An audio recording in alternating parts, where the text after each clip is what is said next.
All right, welcome. This is a webinar by WSBC, the Wisconsin Sustainable Business Council, on the sustainability reporting landscape. So that landscape is quite large and vast, and our goal today is to sort of walk you through what these businesses have found and are seeing out there and answer any questions you might have as it pertains to you or your business. So most of you probably know the Wisconsin Sustainable Business Council. Our mission is to advance sustainable principles and practices forward through the power of business. We do that through membership and through a variety of programs. I see some familiar faces and names out there, and most of you are probably most familiar with our Green Masters program, and other ways that you can get engaged in WSBC are here. So we did transition to a membership organization this year, which has been a fun transition. So you can join and be a part of the community as a business, as an individual, or as an affiliate member. And before we get started on today's content, I just wanted to let you know of a few other upcoming events that you can learn from or engage with. So we do have a member chat coming up July 28th. This is a great opportunity for members to talk about what is going on in your organization or get specific advice or counsel around a challenge that you're having in your organization, and really just to meet the fellow members and the fellow community working on these topics across Wisconsin. We have a free webinar August 4th called The Journey to Great Leadership, talking about how you can be a better leader yourself. Apologize for that. And we have our 21st Century Pathways program launching in September. We have one more info session August 5th. If you're interested in that program, we invite you to the info session. And the August webinar is on the business case for water stewardship. You can find all of these at our website, Wisconsin Sustainability /upcoming events. I see Jessica just dropped it in the chat. Thank you for that. And big news, we finally set a date for our conference. We are going to be in person in Pewaukee on December 15th. So we invite you to save the date to join us in person this December. So now I have the great pleasure of introducing Mark McDermott, Mac, to you all, who's my colleague, mentor, friend, and all-around wealth of knowledge around sustainability. And he is going to guide the webinar today. So I'm going to stop sharing and hand it over to you, Mac. And you're muted. Yes, I see that. Slow, my mouse is a little slow today. Thank you all for joining us today. I always tell people I can talk about sustainable practice a lot longer than most folks are willing to listen. So I'm joined today very graciously by Brandon Kienenberger from Blue Triton, Melissa Vernon from Natural Capital Partners, and Kevin Tubbs from Oshkosh Corporation. You can see their full bios out on the WSBC website, but just by way of introduction, to give you a sense for our focus today, Brandon with Blue Triton, which used to be Nestle Waters North America, it accomplished the first gold level certification in North America to the Alliance for Water Stewardship Standard, and the first AWS Platinum globally for the food and beverage sector. He has 20 sites and 16 certifications under the International Water Stewardship Standard. Melissa brings a wealth of information, both from her time in industry and her time now with Natural Capital Partners. Melissa has specific experience with CDP, used to be Carbon Disclosure Project, but they branched well beyond that now, and it's just CDP. And she also does carbon neutral certification with Natural Capital Partners, and she'll talk more about that as we get into the presentation today. Kevin has worked in sustainability for a considerable amount of time. He has information on a variety of the certification and reporting programs that are in use. His role in the development and implementation of ethics and compliance and environmental sustainability or environment and sustainability practices and programs for Oshkosh Corporation. They maintain one of the highest ratings and generally recognized as a leader in the Dow Jones Sustainability Index. His experience is with Ingersoll Rand Company, Train Corporation, and American Standard, in addition to his time with Oshkosh. Something you may not know about Kevin, and I was fascinated to find out in preparing for today's session. He was the mayor of Chatham Township in New Jersey, which was the first community to receive the Sustainable Jersey certification. He's also on our advisory board for the Wisconsin Sustainable Business Council and trustee of the Fox Cities Leadership Academy. So just to set the session up today, as Jesse alluded to, the landscape for reporting for sustainability, for ESG, is enormous. It is 3 and in all probability 4 figures in terms of the number of different schemes and frameworks that are out there. There are clearly some leaders. We've tried to focus in on some very practical experience for you. Just for purposes of reference, you will see in the landscape major general sustainability reporting frameworks. CDP is one, the Task Force on Climate-Related Financial Disclosures, or TCFD, the Global Reporting Initiative, the Global Real Estate Sustainability Benchmark, which is by way of saying, not only will you find general reporting frameworks, but you'll find general reporting frameworks attuned to a specific sector.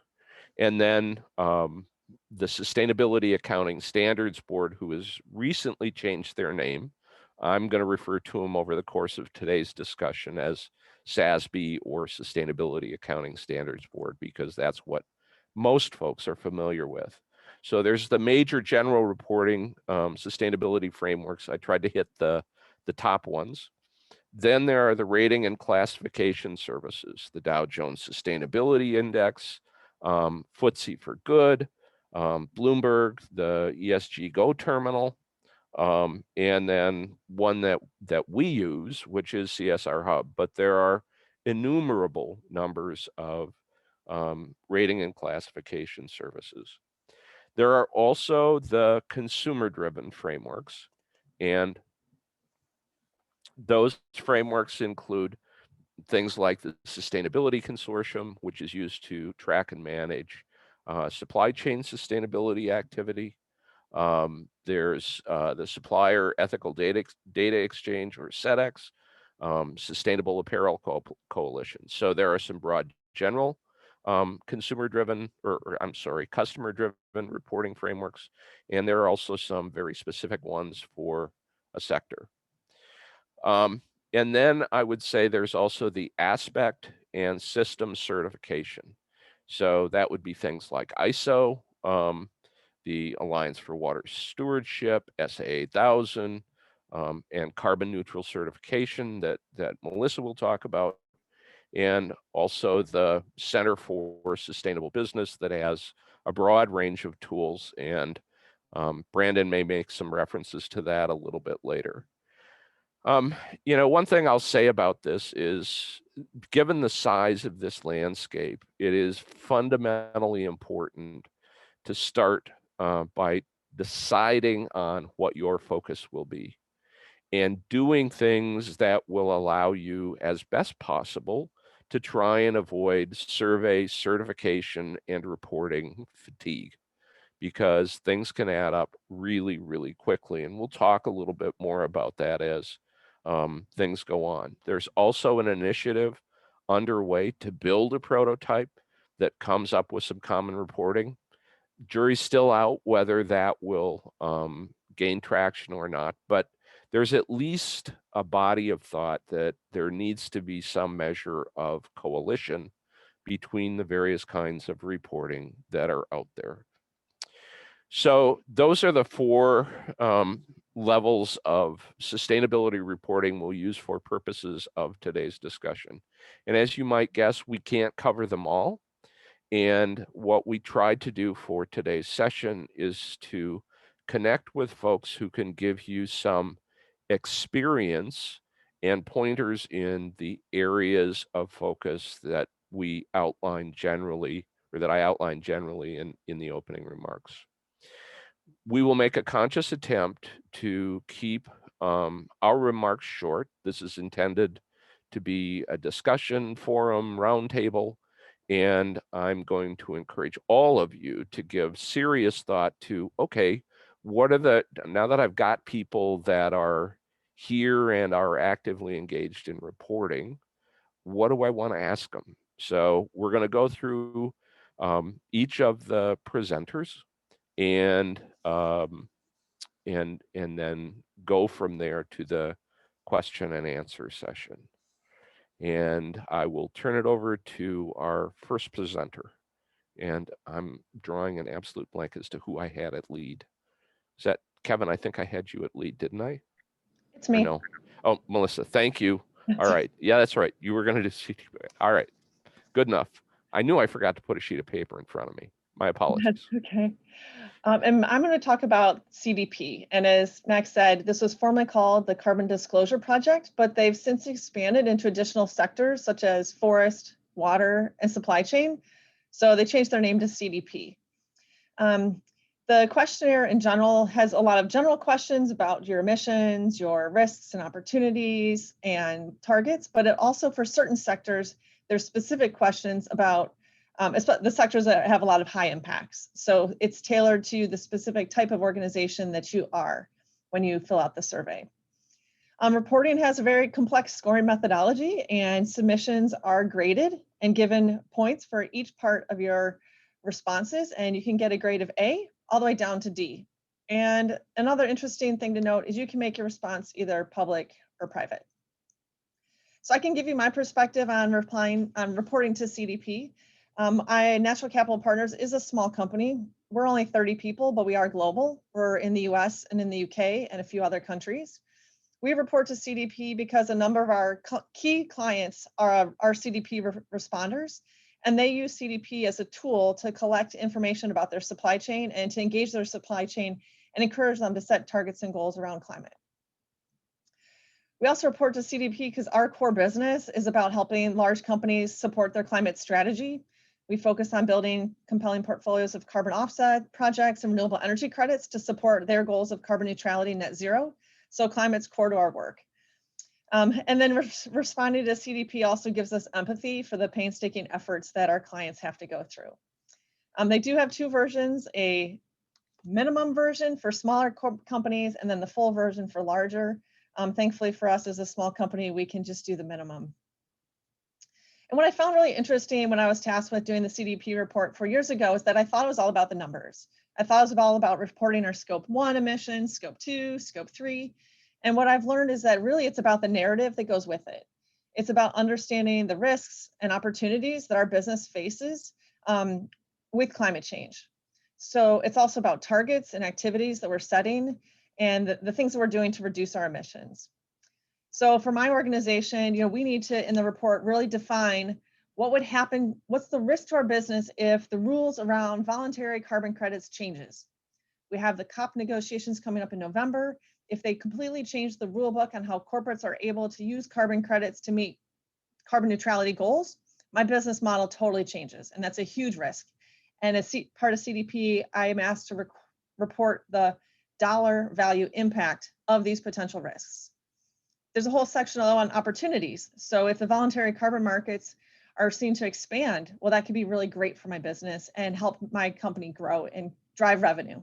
So we have to then project out what is the positive financial impact to our organization with those types of opportunities.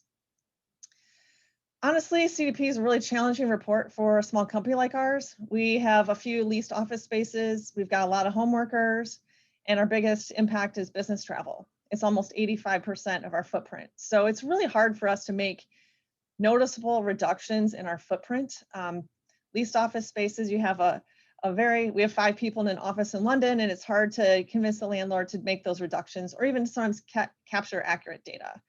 But it has been a great tool to kind of really learn for our company where our impacts occur. And it's a great tool to support our clients as they are on their path towards driving improvements in their supply chain. Some organizations also report to CDP at the request of investors. And so that's another big driver. And then I'll just also point out, as a supplier, one thing that you recognize is that the goods and materials and services that you purchase can often be incredibly high compared to your own operations. I was just looking at HP's recent sustainability report, and they were saying that the greenhouse gas emissions from their own operations only represent 1% of their total footprint.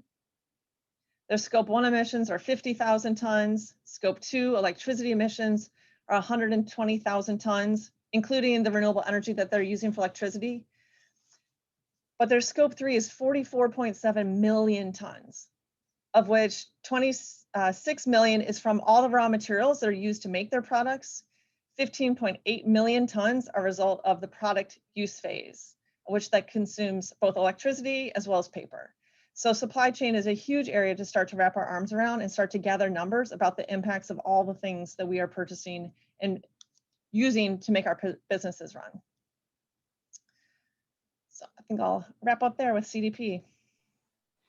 Great point on the relative impact in supply chain. And we find quite frequently that 1 or 2% is the actual scope 1 and scope 2, and 99% is in the supply chain. And that's for small and mid-sized manufacturers. So great point. Thanks. I did find my list. Next up is Kevin Tubbs, and Kevin's going to talk to us a bit about Dow Jones Sustainability Index and other reporting systems that are in use or under consideration related to Oshkosh. Go ahead, Kevin. Thanks. Thanks, Mac. Good afternoon, everybody. So I guess I'll start. Oshkosh Corporation, we do a number of different reports that I'll discuss briefly here this afternoon. First, just mention about our sustainability report. We've been doing a sustainability report as a company for approximately 8 years, I believe now. And when we do the sustainability report, there are 2 main areas that I guess I would say are things that we look at in terms of how do you report. One is looking at the GRI, or Global Reporting Index, and what do they ask for to see in a sustainability report. And we reference that, and we look to see what portions of that we want to report towards. But we do use that as kind of a Bible that we refer to when we look at what kind of issues we want to talk to in our sustainability report. We also conduct a materiality assessment when doing the sustainability report. I think what I've seen, and I think what most people have seen, is sustainability reports have changed over the years. It's not now necessarily report everything you possibly can in a sustainability report.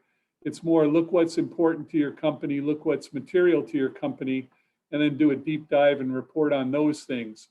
So that's what we try to do when we put our sustainability report together. The number 2 report that Mac asked me to talk about today is the Dow Jones Sustainability Index, DJSI. As Mac mentioned, the DJSI is a report which requires a submittal. Well, it requests a submittal from a company.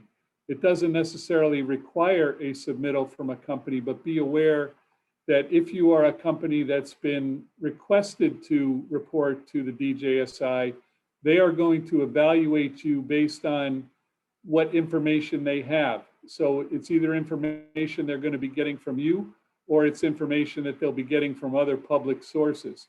And your rating for the DJSI now is going to be available to many investors publicly through the Bloomberg terminal and other areas. So it may behoove you to put your best foot forward when you decide whether or not that's something you'd want to participate in. We've been actively involved with the DJSI for about 7 or 8 years, and we've used it as a benchmarking tool. Melissa talked earlier about CDP, and CDP primarily deals with climate-based issues and your greenhouse gas emissions, those type of things, where the Dow Jones Sustainability Index is a much broader questionnaire, dealing with the three aspects of sustainability: economics, environmental, and social, and has probably around 20 questions, depending on which industry group you're involved in, 20 areas of questions, and then sub-questions to each of those, where you're talking altogether about hundreds of data points on everything from your business conduct, to how you deal with your suppliers, to how you deal with your customers, to your safety, to your business ethics and human rights, to your environmental, to your your public policy, and how do you deal with governmental agencies. So when we just finished the submittal, actually the submittal date for Dow Jones this year was Tuesday of this week. So fortunately, this presentation was on Thursday, so we had a little bit of time to prepare after coming off the Dow Jones Sustainability Index. It's not something for the faint of heart. It's not something that you can do alone as a sustainability representative in your company. It's something that you need to get input from a lot of different areas of the business to help put together information for that. But once you've done it, and there is no fee to put this information in, so you can get evaluated without paying an outside firm money to be able to do that. You get a benchmarking score, and you also get, they become more transparent in giving you information about why you scored, how you scored. So it enables you to do some best practice review to see where you can improve as a company and where you can become a more sustainable company. So we've continuously used this as a benchmarking tool, and a tool that we can look at best practices and see how we can be better as a company. So that's the reason we do it, basically, is to benchmark against best practices and see how we can become better as a company around sustainability. I'll just mention one other thing, that when Mac was talking about trends, we this past year have started to report using both the TCFD, or Task Force for Climate-Related Disclosure reporting, and the SASB reporting for our industry group. We found that those have been interesting reports to submit also, and we found that third parties who evaluate companies are more looking at those type of reports that are standardized when they evaluate company sustainability performance. So those are things you might want to look at and be aware of also, as they seem to be taking hold and becoming more popular among the people that evaluate company sustainability performance. With that, I'll turn it back over to Mac. So thanks, Kevin. That great information. I want to take just a second here to talk, or a bit of time to talk about the customer-driven reporting frameworks. They range very greatly, and they can start as simply as a standard vendor qualification system that a given company would maintain. I'm not going to talk a great deal about those. They tend to be very much customized to the kind of goals that the customer is trying to achieve, and they're generally prospecting for where there are opportunities within their supply chain to help meet goals that they've established for themselves. For purposes of today's discussion, I'll talk briefly about the Sustainability Consortium, or THESIS, which is the reporting system that they use. What they've done, the Sustainability Consortium is contracted to a variety of members. Where it's seen most predominantly is in the Walmart supply chain. And as you can guess, that's an area of consequence. And what they've done under TSC is they've developed in excess of 120 sustainability profiles. And for each of those profiles, they've identified what they believe to be are the consequential or material metrics related to that particular sector, or profile that's a part of the supply chain. What's interesting is that there is a real balance in terms of the profiles that they've produced that cause you to look at environmental, social, and governance issues, but not just at your company, also across the supply chain. So it's not just what you do as a supplier to Walmart, it's what your suppliers do to help you understand what the breadth of impact is from a sustainability standpoint. There is, as a part of the Sustainability Consortium and the thesis reporting, you do get evaluated and scored just as you would under similar kinds of frameworks. And the scoring tends to be specific to your specific sector. So you're not necessarily getting lumped into a broad range of sustainability performance evaluation. The other, another of the customer-driven frameworks is SEDEX, or the Supplier Ethical Data Exchange, and the audit tool that they use is called SMETA, S-M-E-T-A, and that essentially looks, and it has various levels of performance associated with the audits that are done. So that's actually an audit scheme that's applied by third party to your operation, which is different from TSC. TSC is not a third party audit, it's a self-reporting system. So as customer-driven systems go, you can have ones that are self-reporting, or you can have systems like SMETA that are third-party audit kinds of systems. Again, what they'll look at under SMETA is environmental, social, and governance issues. And depending upon the level that you go through that reporting scheme, the requirements and expectations are more rigorous based on the level. You also have systems, customer-driven systems that are out there. One of the more active ones is the Sustainable Apparel Coalition, which is a very scientific and statistically driven reporting system. They use the Higg Index, which sets values for various kinds of sustainable performance. So you may have customer-driven systems that are sector specific, the Sustainable Apparel Coalition being one, US Roundtable for Sustainable Beef, and the list goes on from there. So you can see customer-driven systems. So as a customer who's a beef producer or an apparel retailer, they may lean on something more specific. You may have an overall, a large retailer like Walmart that has a variety of profiles, or you may have general categories of customer-driven systems like SMETA that aren't necessarily sector specific, but look at a broad range of environmental, social, and governance issues. By the way, we're also going to supply you a reference sheet talking about CDP and DJSI and the ones that I covered, and I'll talk about that more at the end of today's presentation and discussion.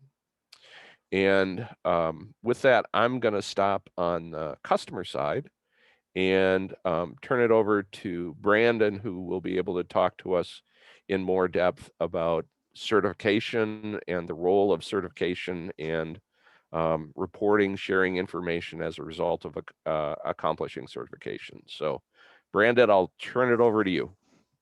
Great, thanks, Mac. As Mac mentioned, I work for Blue Triton Brands, formerly Nestle Waters North America. You may know some of our regional brands such as Ice Mountain, locally there in the Midwest, or Ozarka or Poland Spring. I don't have a background in sustainability. I actually have a background as a hydrogeologic consultant. One of my initial tasks in relation to AWS was defining a program for Nestle Waters to implement the standard itself. Eventually, I came in-house with Blue Triton and have spent the last few years helping advance their water stewardship efforts. So Blue Triton has been committed for a long time to leading in water stewardship, managing the watersheds and communities in which we operate with the goal for long-term sustainability. So how do we evaluate those water stewardship efforts? Well, that's where AWS comes in. So I've mentioned AWS a couple of times now. It's not Amazon Web Services, as most people tend to think, but rather the Alliance for Water Stewardship. Formed in 2008, AWS is a global multi-stakeholder network whose vision is a water-secure world that enables people, cultures, business, and nature to prosper now and in the future. Some of the more well-known members along on this journey with us include the Nature Conservancy, Pacific Institute, WWF, P&G, Ecolab, Nestle, et cetera. As part of this mission, AWS developed the International Water Stewardship Standard, or the AWS Standard for short. It is globally applicable, and this framework is for major water users to understand their water use and impacts and to work collaboratively and transparently for sustainable water management. The catchment's intended to drive social, environmental, and economic benefits. It achieves this by engaging sites in understanding and addressing shared water challenges, the intersection between a site and external stakeholders, as well as identifying risks and opportunities. It then asks those water users to address those challenges in a way that progressively move them toward best practice in terms of 5 outcomes: good water governance, sustainable water balance, good water quality, healthy important water related areas, and safe water sanitation and hygiene for all, or WASH. There's a couple of unique aspects that come with implementing the standard, and really involves the scale, the stakeholders, and certification itself. There's really 2 scales for consideration. We have a site, which typically you're going to think about a factory, and moving larger, you're considering the context in which you operate, essentially at a watershed scale. And for that watershed or catchment area, you're going to consider both upgrading and downgrading influences when you're identifying your stakeholders. You're really looking for them to help inform the context in which you operate, define those shared water challenges, hopefully identify opportunities for collaboration, and ultimately obtain feedback that are evaluating your water stewardship efforts to make sure that the things that you're doing are valuable to the stakeholders that you have. And don't forget, stakeholders are everywhere, right? So we've got your internal parties, such as, sales and finance, legal. We've got your SHE teams, safety, health, and environmental, I should say. But they've also got members of your supply chain. So the standard requires users to reach out and understand from their primary input providers and outsourced service vendors how they're using water in their system. What is the intensity of their operations? What are the water risks facing those sites? And ultimately, hopefully engage together on any water stewardship efforts that you could undertake collectively. So it's been great to be able to reach out into our supply chain, get a better understanding. And as you're preparing those responses to disclosures, as we've been talking about thus far, that's a great source to provide to somebody like ourselves who are probing with those questions into our supply chain. And some companies are actually requiring aspects of their supply chain to implement or potentially certify to the AWS standard. And that kind of gets us to one of the most important parts about AWS is the certifications. So there is an opportunity for site water stewardship activities to be audited by a third party.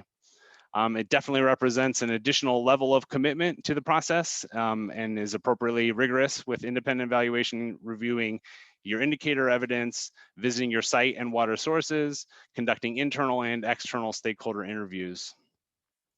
Currently in the US, there's 27 certified sites. They're close in Wisconsin. You have Elementis and Engel Tool in Milwaukee, and Miltram Dairy Farms in Marathon County. Closer to my neck of the woods, there's Google with 2 California certifications and Apple Data Center in Oregon. Blue Triton Brands themselves, we're fortunate to have achieved 15 certified sites across the US and Canada, which is just over half of all certs currently. A couple of things I'm really proud of. Mac mentioned them earlier, but I would like to, if you would indulge me to mention them again. We were the first for any industry to be AWS certified in North America, and to get that first platinum worldwide for the food and beverage sector. So I was really pleased to be able to lead those efforts. And as you can kind of see from the breadth of the different types of sites that have been certified, the standard is extremely adaptable and widely applicable. Can be used for a variety of different types of operations. When you're first getting started with the standard, it can feel a bit overwhelming, but if you look closer, you may realize you're potentially already doing a lot of these things, and it's perfectly acceptable and in fact encouraged to leverage these existing processes as part of your evidence gathering for this certification effort. Think about things like relying on your ISO 14001 certs, things like that. So one of the questions I get asked all the time is why go through all this effort? And it's a fair question and one that's been hard to quantify at times. One of the things that you need to think about yourself as you're beginning on a journey like this is what do you need or want out of something like this, right? Oftentimes it's going to depend on where you're at on your water stewardship journey. The framework is a great opportunity to help inform your strategy or potentially validate some of your historical activities. One of the more straightforward things, obviously, you know, we're all familiar with the risk mitigation opportunities. So by gaining a more complete picture of your context of surrounding your operations, which is particularly informed by stakeholder feedback, you're able to get, you know, proactive regarding risk management from a quantity, quality, governance perspective. We've also seen strengthening of stakeholder relationships, whether this is an expansion in the number and type of stakeholders, you know, as we're considering a larger geography during our work, and thus forging new relationships, or adding, you know, additional rigor and frequency to the type of existing conversations we were already having. And we've seen a lot of interest in, you know, AWS itself. There's a lot of, you know, there's not, unfortunately, great awareness regarding this program. And so we're oftentimes introducing it for the first time to these stakeholders, but we can definitely see some interest in learning more about the process and definitely a recognition for our own company for going through this effort. And definitely some of those stakeholders include customers, you know. Having third-party certs really gives them assurance that they are getting water from a responsible steward in my instance, right? And there is a growing body of evidence that sustainable efforts can translate to market advantage. NYU Stern's Center for Sustainable Business reports in their Sustainable Market Share Index that sustainability marketed products are responsible for nearly 55% of growth in CPG from 2015 to 2019, despite the fact that they only represent just over 16% of the market. Additionally, sustainability marketed products grow 7 times faster than conventionally marketed, and add this to a price premium of nearly 40% versus conventionally marketed products, and the business case for sustainability and disclosure comes a little more into focus. And so disclosure, whether it's reporting or certification such as AWS, can sometimes feel like a burden, but it's becoming increasingly important. Fortunately, these efforts are being recognized and companies are beginning to derive value from these undertakings. Definitely am glad to work for a company that supports and values that type of work. Thanks for letting me share a little bit about it today. Thanks, Brandon. Yeah, it's amazing as companies get into this, what they discover as a part of the breadth of the process. We've worked with a number of companies going through this, and what's been particularly interesting is in every implementation we've done, either through stakeholder revelation or deeper dives on the risks and opportunities, there was some undiscovered risk or undiscovered opportunity that would not have been found had they not gone through the process. So yeah, you've got to know what your value is on the back end, but also know that there's significant collateral benefits by applying the discipline in settings like yours and the various sites that are there. And I remember leveraging ISO 14001 during the implementation process, which bears consideration as folks look at different certification systems. So thanks. So the notion of doing things specific to an aspect of an operation applies to water, but it applies to other things too. And Melissa's going to chat with us a bit about the carbon side of the equation and the work that Natural Capital Partners is doing, which is, to my way of thinking, groundbreaking work. So, and they've been doing it for a while. Thank you. Yeah, we created the carbon neutral protocol to define carbon neutrality as a certification back in early 2002. And I was actually working in the sustainability space back then as well when I was with Interface Carpet. And there were no common standards for what it meant to be carbon neutral, but people started to want to make claims about carbon neutrality, whether as a company or as a product. But there was a lack of transparency out there. There was no kind of ISO standard to point to that says I'm, certified according to that. And so we took it upon ourselves to write a standard with an advisory board of academics and scientists and practitioners to define what it really meant to be carbon neutral. So in general, I mean, carbon neutrality is a balance of measuring your emissions and then offsetting those residual emissions through the use of verified emission reduction credits. So you're creating like a net zero greenhouse gas footprint. So for us, the carbon neutral protocols evolved over the years as the market has changed, as the carbon standards evolved. I mean, the first iterations of the carbon neutral protocol, honestly, were defining what it meant to create a carbon credit, which then evolved to create carbon standards through things like the gold standard, the voluntary carbon standard, climate action reserve, and others. Today, the carbon neutral protocol, what it does is, for one, it helps you define what it is that you want to declare as carbon neutral. Do you want it to be your company? Do you want it to be your product? Do you want to just, take a first step and offset just your business travel or just one event, back when we had in-person events? So define what it is that you want to make carbon neutral. The second is measurement. So CDP is one of those tools that you can use to measure your carbon footprint. What the carbon neutral protocol does is it defines which emission sources you must include in order to make a valid claim of carbon neutrality. So in our mind, a carbon neutral company is not just scope 1 and scope 2, because there are a number of scope 3 categories which are easily calculated and are material to your business. So we include things like business travel, all that air travel, all that ground travel. We include waste, we include transmission and distribution losses, and we include this year home workers. So many of us working from home, there's extra emissions that are happening because we're all in our homes and not in the office. Second is doing the measurement. And then third is setting a target. So you want to have a target of 0 footprint. Fourth is making reductions. Obviously, the most important part is making internal reductions, trying to reduce electricity use or move to renewables, trying to reduce your fuel consumption, trying to reduce your business travel. That is fundamental to any sort of certification program. And then whichever emissions you have that are remaining, you're going to purchase verified emission reductions, high quality carbon credits to offset that remaining footprint. And then lastly is communication, talking to your stakeholders about your carbon neutral certification. And we help clients through that process.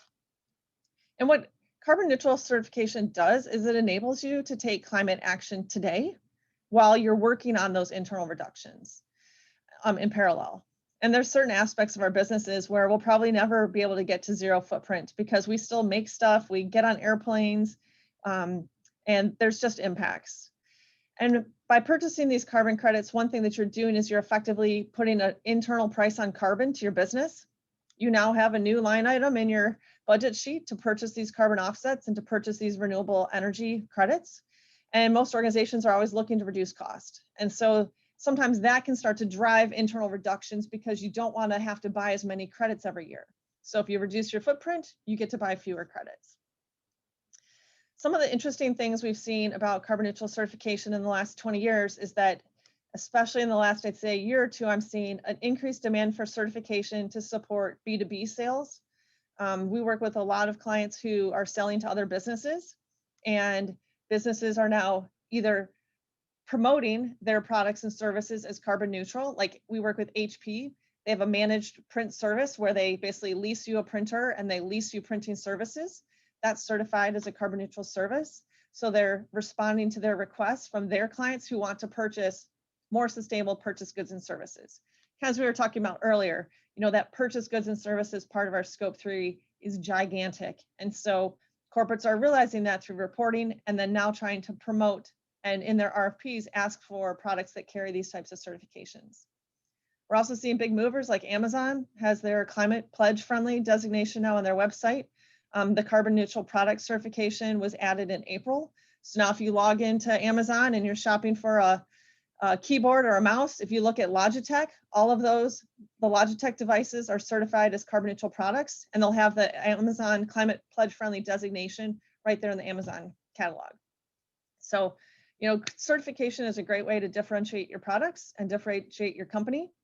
It's really fun to be on this webinar with Brandon because Nestle Waters actually is a carbon neutral certified company since January last year, 2020. And so it's been really great to work with, organizations like this that kind of put their money where they put their actions out there, and they really demonstrate their commitment.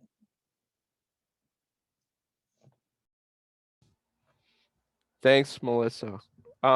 So Melissa, just a real quick follow-up question. Are you seeing an increase, or what kind of increase are you seeing in companies that are developing their own carbon offset programs. In other words, they're putting money into supporting the development of carbon offset credits. Are you seeing some of that?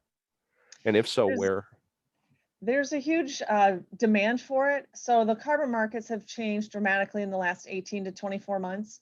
For 10 years, the market was oversupplied. There were more credits than there were buyers. And so prices have been low, credits have been plentiful. Anybody can choose any type of project they want. But the increase in corporate demand is just going through the roof. We thought COVID would slow it down, but it's just going crazy in a great way. There's a lot of corporate climate demand. And so the availability of credits is declining. There's more demand than there new supplies coming online. And so I think we're going to hit this interesting inflection point where right now we're at a real crunch for existing carbon credits being available to supply to our customers, but it takes years to develop new projects. A lot of our corporate clients want to have kind of their own branded, named, this carbon project happened because of me. But carbon projects are incredibly complex, just like putting up a wind farm.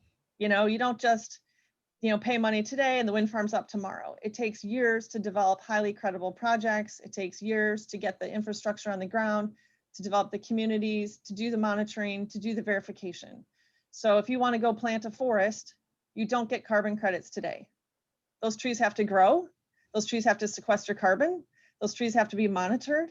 A third party has to go and verify that those trees are all there, like you said they are, that they're as big as you said they are, and that they've sequestered as much carbon.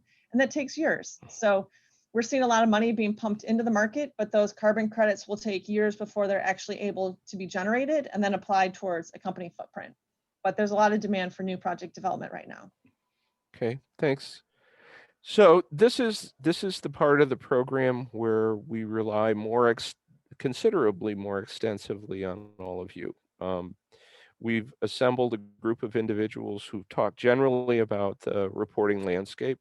We obviously didn't spend a lot of time going into all of the possible options, but as panelists, we have knowledge of certification systems, customer-driven systems, general reporting frameworks. But we're also interested in finding out what specific questions you have and any observations or experiences that you care to share. So I'm gonna very specifically ask that you take just a moment and think about, okay, what are my questions? You've got an opportunity here to engage panelists who have considerable experience in the reporting landscape and hit them with some questions that may be helpful to you as you're considering what to do on the reporting front. I'm going to throw a question out. While you all are thinking about that, I want to throw a question out generally to the panelists, and I don't have any panelist specifically in mind on this one. So please jump in and offer your opinion. So I subscribe to a number of services, and I can't hit a service today without hitting an ESG reporting issue or question that's come up. So why is there so much activity on the ESG front? What's driving the ramp up in information, solicitation, and reporting rigor that's happening in ESG? What's the driver?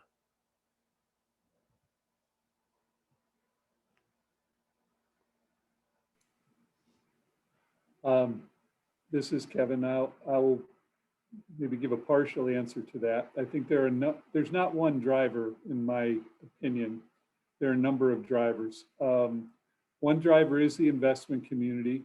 I think the investment community is starting to believe that a sustainable company is also potentially a more profitable company in the long term, is a better managed company, and is a company where they want to put their investment dollars in. And so it's become one that you see a lot of, whether it's the BlackRocks or the State Streets or a lot of the investment companies for a public company like Oshkosh that is starting to drive things. You also see a lot of, there is a known shortage of talent, of people. And there's a war going on, if you want to use that term, for talent. And people, especially younger people, want to work for companies that are doing right in the sustainability space, in the ESG space. They're not just looking for a challenging career or additional dollars, but they're looking to make sure they're making a difference and that their companies are making a difference. So another driver that we see are people that come in and that look at our website, that talk to us about things we're doing around sustainability. So that's another driver that we have, another set of eyes that are driving things. And I think during this pandemic, people have seen what's happened to the world and how small the world is when, from whatever the source was in China, all of a sudden things spread around the entire world. People are seeing that things like climate change and ESG type issues are global issues. And I think that's also started to take front and center. So investors are requiring it, customers and employees are requiring it, and we're seeing it, the drive exacerbated by the pandemic. And I'll just jump in too. We did research the last 2 summers looking at the global Fortune 500 companies to see who had commitments to carbon neutrality, RE100, which is to set goals for 100% renewable electricity or science-based targets. And we found last summer that 30% of the global Fortune 500 has one of those targets. So I think we're hitting that tipping point where the leaders are ahead. Now we have all that middle of the pack is moving because many of them are suppliers as well. And so I think we've gotten, it's now not just that very niche leader group that's ahead, it's a very large leader group. So that's driving action all around.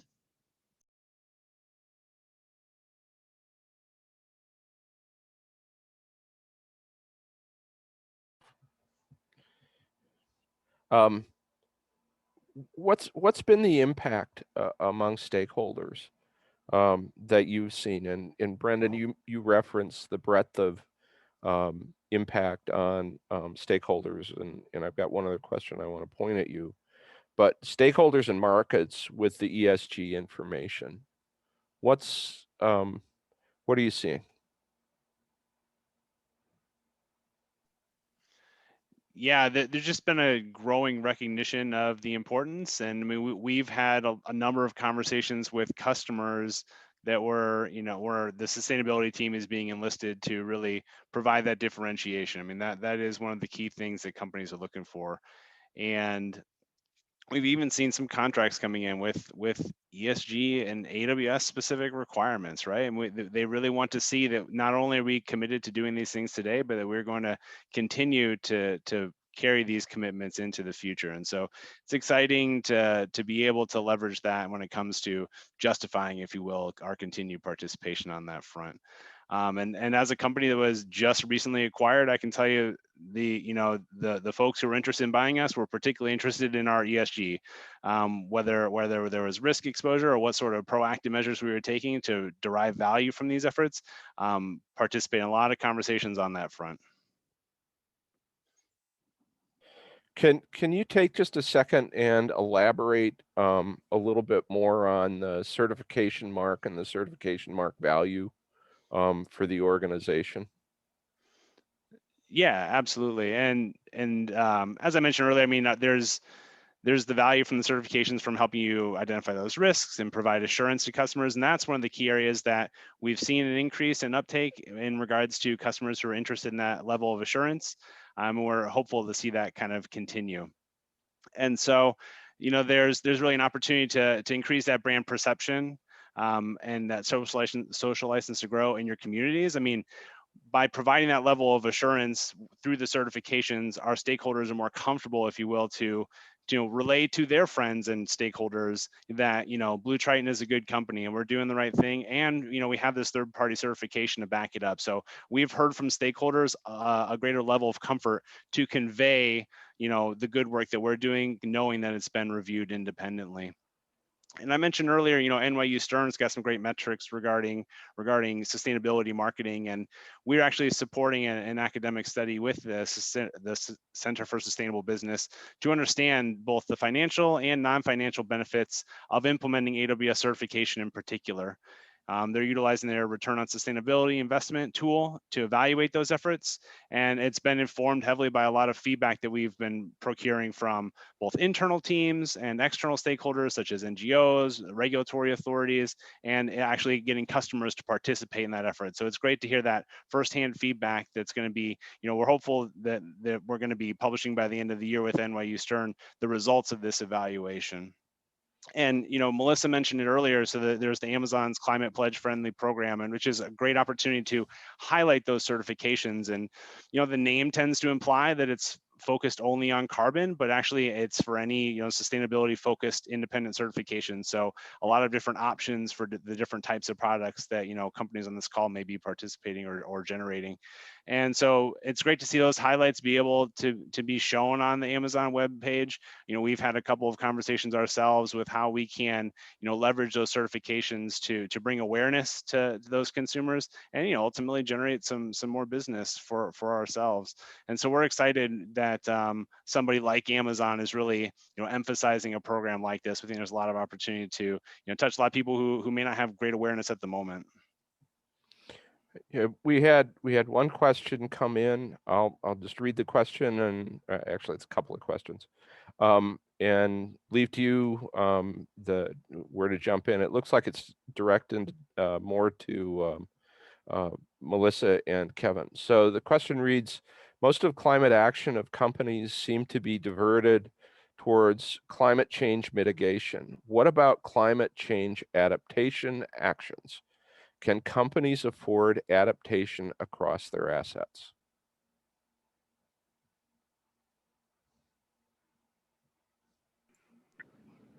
Want to take that, Kevin?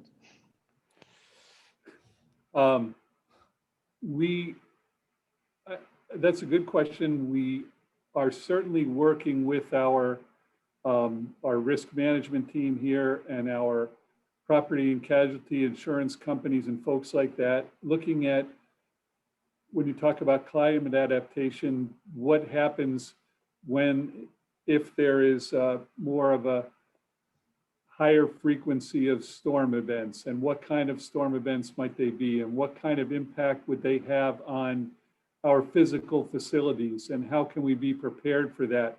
So I think, although while we haven't discussed that here today, in terms of we've been more discussing reporting, there is a lot of work going on looking at scenario analysis and looking at what potential climate results from climate change may mean in terms of physical assets for companies, and how do you protect against that, and how do you adapt to those kind of things. I'm not sure if that's really responsive to the question, but those are some of the adaptation analysis and scenarios that we're looking at. I've heard Wisconsin's going to be one of the top places for climate refugees to move. Fewer hurricanes and storm surges and crazy massive flooding. I mean, we do get our share, but not as many forest fires as other parts of the country. So, I mean, I'll throw out there, I mean, I will say on the customer-driven frameworks, reporting frameworks that are out there, they're asking questions to force companies to consider adaptation as a part of their cost of doing business. The part that has been particularly weak on that front is the recognition between customer and supplier that there is a cost premium on that adaptation side. But I will say that the conversations between customers and suppliers have gotten far more meaningful on the adaptive side of the equation. I mean, they're starting to talk about, what is our shared risk associated with this, and how do we make either product changes or locational changes, or so as customers look at their relative risk, there's a far more material engagement on the adaptation side of the equation, and affording it, you know, it's a legitimate issue, but and if it's approached in isolation, it's imminently more difficult. But we're seeing dialogue take place as they look at adaptation moving forward. So one of the things that's out there is that ESG disclosure it's getting considerable legal, regulatory, investor, customer, stakeholder attention. Have the tools that you've used helped in addressing the attention that's out there beyond the investors? So how is the tool that you've used, or in your case, Melissa, developed, helped to address issues from that variety of stakeholder groups? Having been in the sustainability space for 20 years, I think, one thing you see is in the early days, we were all making up our own green logos, and slapping them on our products and having to self-invent. And I think now we've realized transparency is really key. The Federal Trade Commission has the green guides on environmental marketing claims, and it's guidance, but there's no greenwash police, so it's really up to stakeholders to hold organizations accountable for their claims. And so I think organizations know that. So the more they can point to transparency, third-party audits, somebody else has checked my data before I can make this claim, those are ways to really mitigate some of that risk.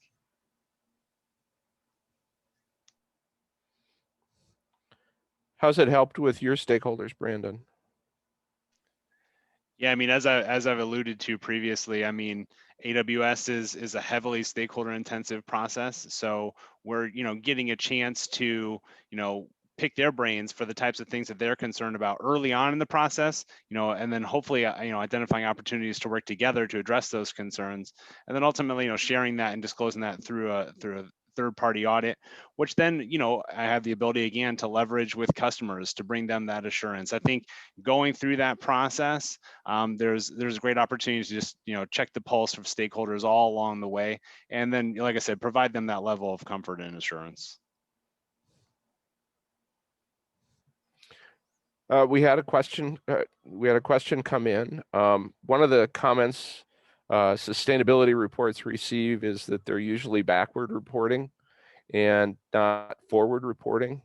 I disagree with that just a little bit, because most have goals if they're decent sustainability reports. But anyway, that is an aside. Meaning that they don't, for example, help investors predict what a company is doing to mitigate future environmental problems. What would you say is that trend in sustainability reporting? Where does it need to go? What are you seeing in terms of the directions that it's taking? Kevin, you've been doing a sustainability report for 8 years. What would be your observation on that front? Yeah, here I've been doing it 8, but been doing it longer than that at other places. But I agree with your first comment, Mac, in that I think most reports and the expectation is, while certainly a lot of it's retrospective and you go back and look at the previous year and what happened, there is also an aspirational piece to the report and where you are looking to go, what kind of goals you've set out, and how you're going about achieving those goals, especially in those areas that are most material to your company. So we do look at those kind of things in the report. I think, though, they're like anything else. When you look at a company and a company's reporting out in its annual report, let's not even talk about sustainability. An annual report is going to be, by its nature, looking back at what you did on the year, and then there are some forward-looking statements that are very caveated, that past performance is no guarantee of future performance. But investors still look at that, and they look at what you're doing and look at the efforts that you're making, look at third-party validation. And I think that's something we've talked about in terms of standards, but we also see more of that in sustainability reports, that people want to see, is your data also validated by a third party? So I think that makes it more valuable. I think using a framework like GRI makes it more valuable. I think looking at what's material to your own company, because that helps try to put it in perspective. What are investors, what are new employees, what are customers, what are those folks looking for in your reports? All that's become important. And now we haven't talked about, but there's an overlay for public companies where SEC is starting to weigh into this and talk about the potential of putting some standards together on sustainability reporting. So I think it's going to be valuable to watch and see what they do in this space. I'll add one comment to that, Kevin, and that's this. It kind of has another part to the question. I think frameworks like GRI can help you organize what you're thinking is and what you're actually going to report. But I think the biggest thing from our perspective is you got to be able to weave whole cloth. It can't just be the report. There needs to be the commitment. There needs to be the metrics that matter. There needs to be the code of conduct and ethics that's fundamental to the culture of an organization. It has to be the sacred stories that are the things that not only you have done, but reflect where you're going. And probably the fifth piece, which is the one that I see most often missed, and that's the actual opportunity for engagement. What are we going to do together? I think the predictor of future actions is who's engaged and where are we headed together to try and accomplish sustainable practice. So it's the report, and I agree there's some great frameworks out there, but you have to be able to show whole cloth. No, you do. And one of the stories I'll tell is shortly after I got here to Oshkosh in 2012, I was asked the question, well, when are we going to do a sustainability report? And it was, well, when we have something to say, when we put a strategy together, when we've started collecting metrics, when we know how we're going to move forward. There were a lot of basic blocking and tackling that needed to be done before you moved on to a sustainability report of any kind. So a lot of those things that you talk about are the basic building blocks that need to be in place before you really go down the reporting road. So Jesse posed a question to all of us, which is, I think, a fair question, and that is, how can passionate sustainability champions work to get buy-in across their organization for reporting and goal setting on ESG, sustainability, and I'll add emphasis on this one, Jesse, especially if they are private, and any suggestions or advice? Having recently transitioned to private equity owners, I mean, it's definitely a transition in the language of the conversations that we're having to justify the types of actions we're taking, right? So you need to, from my perspective, what I've experienced just recently is be prepared to, hit them in the financial heart, if you will, right? That's the place you have to make that business case. So talk dollars, whether that's avoided costs, or if you can, hopefully show some increased value based on the actions you're proposing, or hopeful to achieve. You gotta, speak their language, if you will. Melissa? Maybe just reflecting on my prior employer Interface, like we would sometimes survey people before a meeting and say, like, what was it that got you interested in sustainability? Like, how did you catch the bug? And this was carpet salespeople, carpet manufacturing people, and everybody had a different story. And so I think sometimes we think there's like one approach, like one way to communicate, one door to go in to get people, on board, and there's not. And so I think it's just the diversity of approaches. Some people get it in the heart, some people get it in the numbers, and everyone has their own kind of aha moments, and some take longer than others. And so just having a diversity of approaches and activities to try to open people's eyes to the opportunities here. Kevin?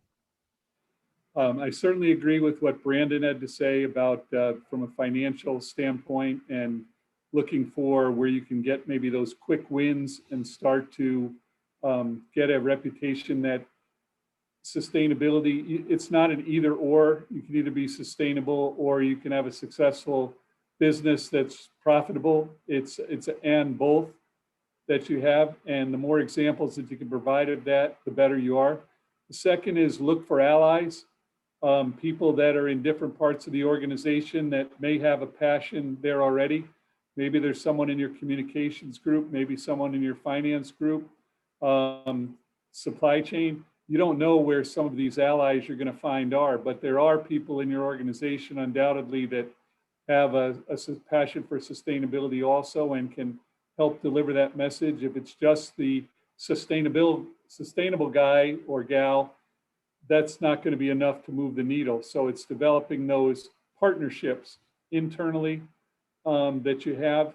And then it's the sustainability area, whether it's through the Wisconsin Sustainable Business Council or other places, it's a group that's getting broader by the day. More people are being involved, and there's a lot of networking opportunities where you can get best practices from other companies and see what might work in your organization.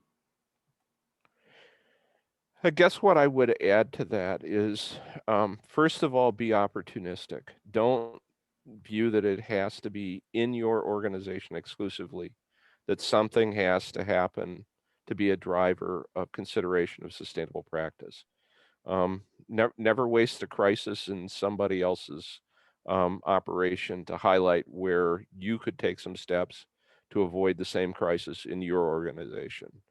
The second thing is to start using some of the tools that are out there. I'll give an example of a organization that we worked with recently that was looking at the water standard, all set to focus their activity in one area, and by using some of the risk analysis tools, found that their greatest exposure was in an entirely different location where they could have a far greater impact as a company in an area that was of fundamental concern to them. So use the expanded risk analysis tools.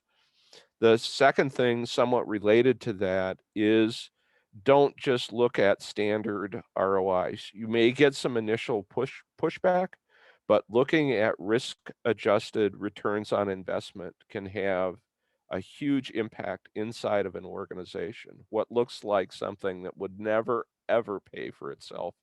If you look at the risk and you spread that out over the course of the investment, there's a relatively, and we found returns shortened by an order of magnitude when considering the risk that was being addressed by the investment that was being made on the sustainability side of the equation.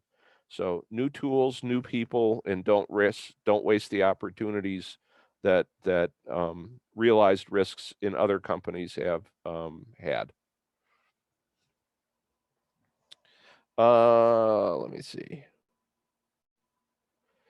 So how does simplification and focus fit into what you would be advising companies to do going forward?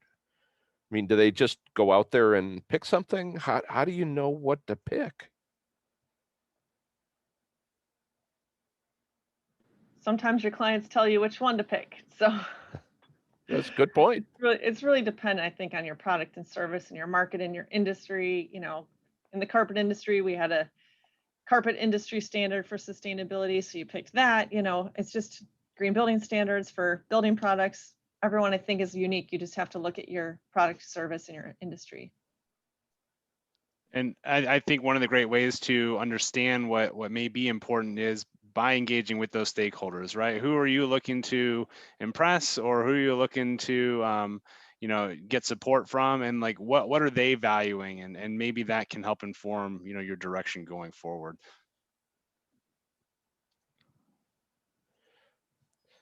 My experience over the years, like Kevin, I've been doing this for quite a while, and one of the most scary parts that I see in business is engaging with stakeholders. And one of the most productive parts that I see of sustainability is engaging with stakeholders and creating that safe space for those initial conversations and then providing meaningful ways for that dialogue to continue once that initial interaction takes place is fundamentally important, but it's an incredibly valuable space to go into. And it will keep, I think, as Melissa very aptly points out, it's going to keep you from going into spaces that you really don't need to spend your time on, because it needs to be related to your product and your customers and creating value.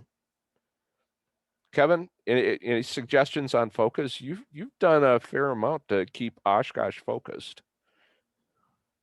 Well, I think I agree with what you, Melissa, are saying. You know, it's we talk to some of our customers, we talk to some of our investors, understand what they're focused on, understand where we can see business value, you know, because we, like all the other companies, you're inundated with questionnaire fatigue, and so many, we could spend all of our time, full time, just filling out questionnaires and surveys and this and that, and you can't, and you may not be right, but you have to focus your efforts.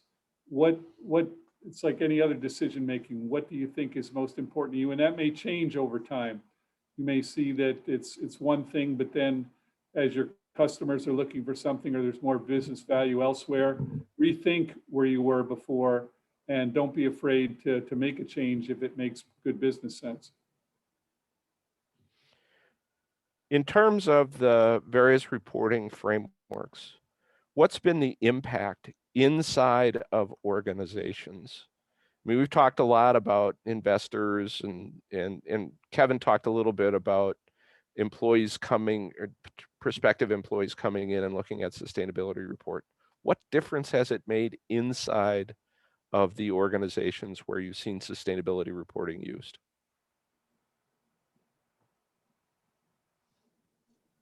Well, as I've said with the Dow Jones report anyway, that you know, various parts of our business, they care about how they're being evaluated by a third party. So I'll get questions from our supply chain group, for example, you know, how did we score? How can we be better? You know, people are basically competitive, right? Especially in business. And if they keep score, I want to win, or I want to score well.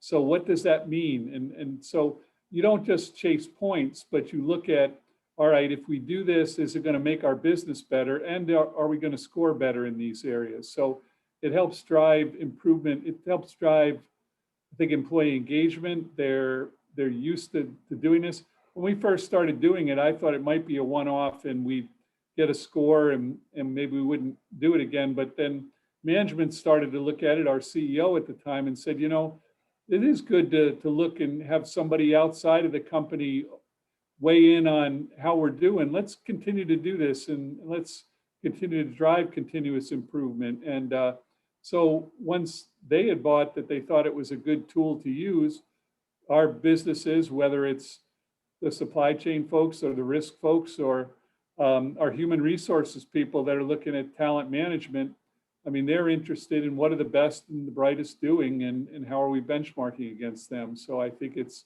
helped them get engaged and help drive our sustainability performance. I liked Kevin's comment about competition. You know, that's something that I've seen as I've aided a lot of our facilities in implementing and certifying. Once the first site got their advanced level certification, there's kind of 3 levels in AWS. You got core, platinum, and gold at the highest end. As soon as the first one of our sites got an advanced level, I had all the other sites ask me, what do I need to do to get to that next level, right? So it drives that internal competition, which is great. It was exciting to see that happen. And you had asked earlier about, you know, or somebody had asked earlier about how to engage or share your passion. That's one thing that we've seen through AWS implementation is like empowering individuals who do have that passion for sustainability, almost giving them kind of the hall pass to go outside the fence line and engage in their community. I mean, they have this built-in passion, and now they have a reason for engaging in the community if they weren't already. And because we, you know, in some of our facilities we've got facilities in rural Maine, we've got facilities in, you know, urban Massachusetts, right? And so we've seen, you know, a variety of settings where we are either more or less engaged depending on the local community. If we're the small fish in the big industrial pond, we're not necessarily engaging quite as much, and yet through AWS, we have to, and we get to, right? And so folks have been excited to be a larger presence in the community. And then another thing that, you know, the certs have given us is it lets corporate breathe a little bit easier, right? They have some comfort in knowing that our water stewardship practices have been third-party evaluated and found worthy, right? And so they're excited to be able to communicate about those certifications and accomplishments, which then, you know, potentially garners, you know, positive media reactions, things like that. Then all that, you know, fuels a self-reinforcing cycle of just continuing to forge ahead with sustainability efforts. And maybe I'll just chip in one more example too, is that I think sometimes our intuition about where our impacts occur is just wrong. You know, we need the data to show us. You know, when I worked at Interface, we would do life cycle assessments and look at the environmental footprint of carpet. And I would go out and talk to customers, interior designers, and architects, and I would challenge them, like, which phase of the carpet life cycle has the greatest impact? Is it the raw materials, extraction and processing? Is it our manufacturing? Is it the transportation from our factory to you? Is it the use of your carpet, the vacuuming, the cleaning? Or is it the end of life and the reclamation and recycling? Hundreds of customers, only a handful got it right. Everybody thought it was our manufacturing, or they thought it was the trucks driving carpet around the country or across the oceans. But it was like over 45% was the raw material extraction and processing. You know, so it just opens your eyes, like, okay, if we need to focus on something, you know, maybe focus less on some of the transportation issues and focus more on what raw materials are we using to put in our products. You know, so I think the data is really important to help focus you. It's not always, you know, perfect, because there are certain kind of ceremonial things we need to do. We need to put renewable energy in our facilities because people like to see those solar panels. It's like an action that makes people see the commitment, but the data really helps drive priorities too. So any last minute thoughts, and then I'm gonna just turn it over to Jesse for a few quick comments at the end to wrap us up. Melissa, any last thoughts? I'd say just in general in reporting, I think one of the biggest challenges as the people being asked to report is that we're all seeking just like one common reporting standard and framework that we can all do, as opposed to getting, as Kevin said, inundated with reports, RFPs, et cetera.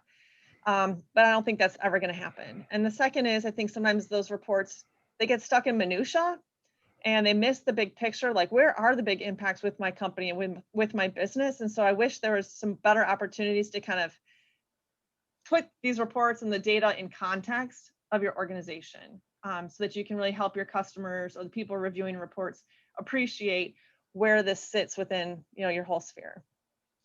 Kevin? I guess I would just say, Mac, that you want to be credible in your reporting, obviously, and you want to have good data, but don't wait until you can be great before you start to report.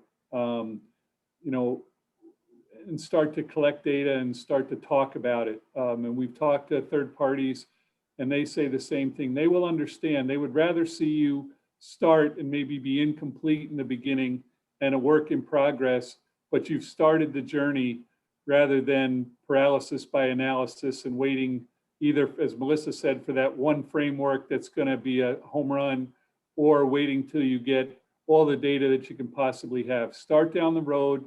It may seem somewhat daunting, but you know, every journey with first step, right? And start to take that first step. Brandon? It's hard to be third in line with all these great insights, but I would just say it's exciting to see the requirements on these type of activities, right? I mean, I'm glad to see the push for better ESG actions and more disclosure and more transparency.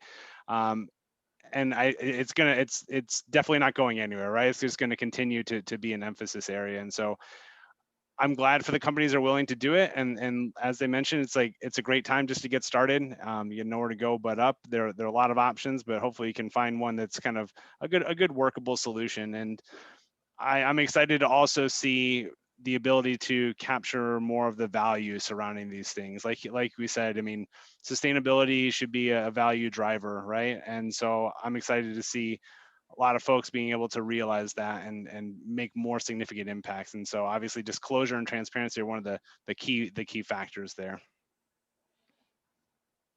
Jesse, the floor is yours. All right. Thank Thank you so you much. all. Yeah, thank you, Mac, for leading such a great discussion. Thank you to our speakers, Melissa, Kevin, Brandon. Thank you so much for sharing your insights and your knowledge. Really valuable information here. So thank you to all of you. Also, I'll just reiterate some upcoming events that we have. Next week, we start our Sustainability Strategy Summit, where I'm interviewing leaders across Wisconsin from different sectors and size businesses, talking about different strategies they're implementing and why. So we talk about everything from ESG to sort of the state of sustainability in Wisconsin, to sort of key drivers in large companies, to key drivers in small companies. So I will drop the link quick in there if you haven't signed up for that. It's a free interview series, just 30 minutes a day for 2 weeks. You get an interview dropped in your inbox. So join us there. Otherwise, we'd love to see you in person in December. So again, the conference date is December 15th. And I'm really excited to actually see y'all in person at the end of this year, if not sooner. So Indeed. it feels like it's been a long time. So thank you again. I will just wrap it up with that. And we will be sending out the resource and reference sheet to all webinar participants from today. Yeah, I will send that with the recording. So if people had to miss, I know a couple people had to drop off at 1 o'clock for some meetings at the hour. So I'll send the resource sheet with the recording to everyone as well. Terrific. Thank you all.